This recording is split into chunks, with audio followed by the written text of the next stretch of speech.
Movie शुरू होती है साल 1982 की 25 जून को। एक रशियन स्पेस शटल धरती की आर्टिकल सर्कल में क्रैश होता हुआ नजर आता है। कॉस्मोनॉट्स पूरी कोशिश करता है क्रैश रोकने की, लेकिन वो फेल हो जाता है और अब मूवी की शुरुआत होती है। अब प्रेजेंट टाइम को दिखाया जाता है, डच हार्बर अलास्का। अब कुछ लोगों को दिखाया जाता है जो कि अपने सामान को कार में पैक कर रहे होते हैं और अब वो अपने कार को स्टार्ट करके अपने सफर पर निकल जाते हैं।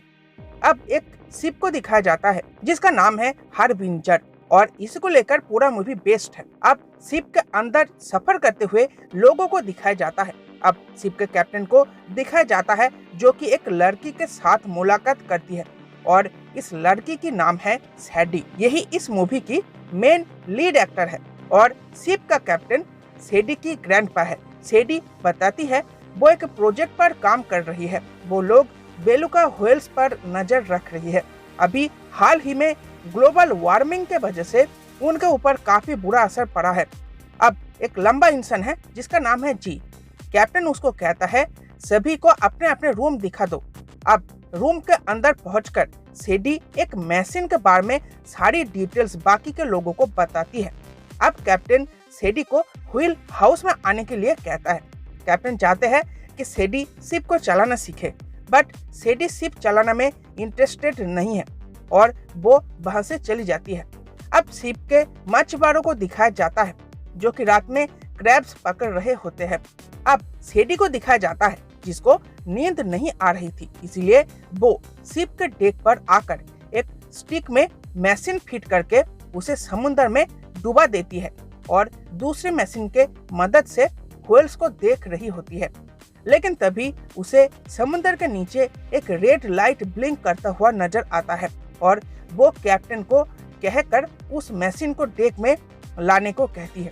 लेकिन यही उसकी सबसे बड़ी भूल थी और उस चीज को डेक में लाने के बाद सभी लोग समझने की कोशिश करने लगे कि ये चीज आखिर है क्या। और अब सैडी के प्रोफेसर स्टीफन वीडियो बनाता है और उस चीज से बर्फ हटाने के बाद कैप्टन देखता है कि ये रशियन स्पेस शटल है जिसको अपने मूवी के शुरुआत में देखा था। अब स्टीफन और कैप्टन के बीच में बहस होता है कि इसका क्रेडिट कौन लेगा और कैप्टन बोलता है कि इसे सैडी ने बाहर निकाला है, इसीलिए इसकी क्रेडिट सैडी को ही मिलेगी। अब उस चीज को डेक से उतारकर नीचे एक स्टोरेज रूम में रख दिया जाता है। अब ज्यादा बर्फबारी के वजह से कैप्टन शिप को बर्फ में रोक देते हैं।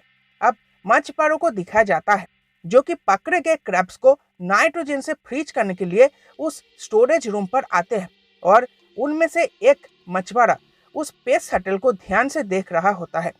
अब सीन चेंज होता है और कैप्टन को दिखाया जाता है जो डच हार्बर से कहता है कि उन्हें कोई भी मदद नहीं चाहिए। अब स्टीफन और सैडी को दिखाया जाता है। स्टीफन चाहता है इसकी क्रेडिट वो खुद ले। अब सैडी का दोस्त जी से कहकर स्टीफन का ध्यान भटका कर सैडी को कहता है कि जाकर उस स्पेस शटल की जांच पड़ताल करो।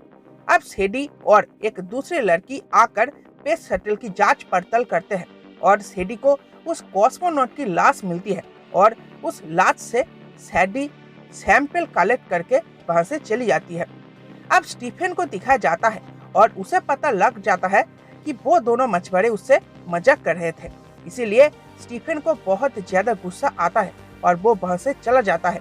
अब स्टीफन को सैडी दिखती है और सैडी के रूम के दरवाजे में कान लगाकर वो सुनता है कि सैडी स्पेस शटल से एक सैंपल कलेक्ट करके लाई है और सैडी को रिसर्च करके पता लगता है कि उस सैंपल में जो जीव है उसे टार्डिग्री कहते हैं, यानी कि वाटर बियर। अब स्टीफन भी उस स्पेस शटल के पास जाता है और वो उसकी एक फोटो क्लिक करके वहां से चला जाता है। अब सैडी को दिखाया जाता है जो कि रिसर्च करने में व्यस्त है और उसे पता लगता है कि इस जीव को उस कॉस्मोनॉट के शरीर के अंदर डाला गया था। अब जी और उस लड़की को दिखाया जाता है जो कि लड़ाई करते हैं और इधर वो जीव स्टोरेज रूम से बाहर निकल आता है। अब इंजन ऑपरेटर को दिखाया जाता है जो कि अभी सोया हुआ है और वो भयानक जीव उस पर हमला कर देता है। अब सीन चेंज होता है और सेडी उस लाश के बारे में कैप्टन से बोलता है कि वो लाश सड़ तो रहा है लेकिन उसकी कोई भी एक्टिविटी नहीं है। अब कैप्टन बोलता है कि वो चीज अगर पॉइजनस है तो पकड़े गए 2 टन क्रैब्स बर्बाद हो जाएंगे। इसीलिए कैप्टन ऑर्डर देता है कि तूफान खत्म होते ही वो लोग डच हार्बर के लिए रवाना हो जाएंगे। अब सीन चेंज होता है और वो लोग स्टोरेज रूम में आकर उस लाश को देखने की कोशिश करते हैं लेकिन वो लाश वहां पर ही नहीं। इसीलिए वो सभी हैरान हो जाते हैं और बोलते हैं कि वो लाश कैसे गायब हो सकता है।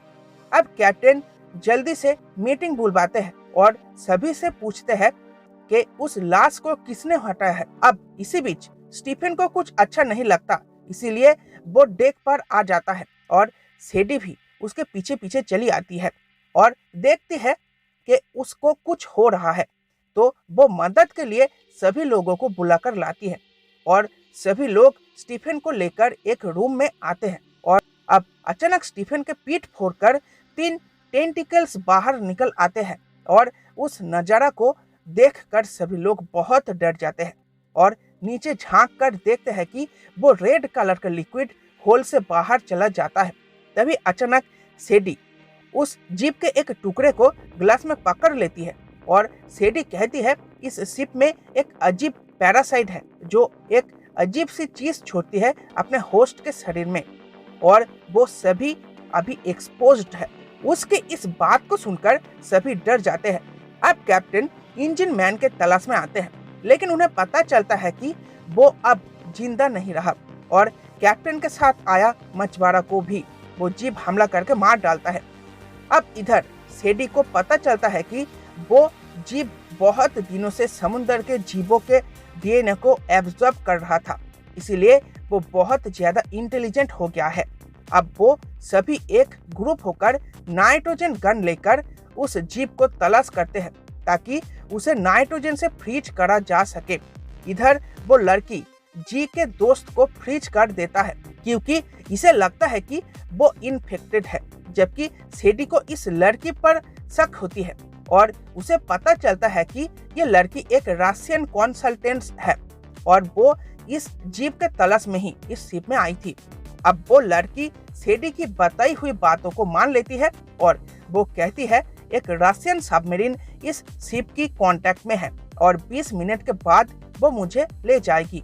मैंने इस शिप में बॉम्ब फिट कर दिया है जो 20 मिनट के बाद ब्लास्ट हो जाएगी। अब वो लोग बैठकर इंतजार कर ही रहे थे, तभी अचानक वो जीप लिक्विड फॉर्म में एक पाइप से बाहर निकलकर सेडी के दोस्त को और रशियन लड़की को मार डालती है।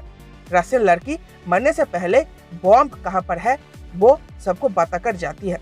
अब बचे हुए लोग बॉम्ब के तलाश में निकल पड़ते हैं और एक एक करके सभी एक्सप्लोजिव्स को ढूंढ लेते हैं, लेकिन वो पैरासाइट अब कैप्टन पर हमला कर देता है।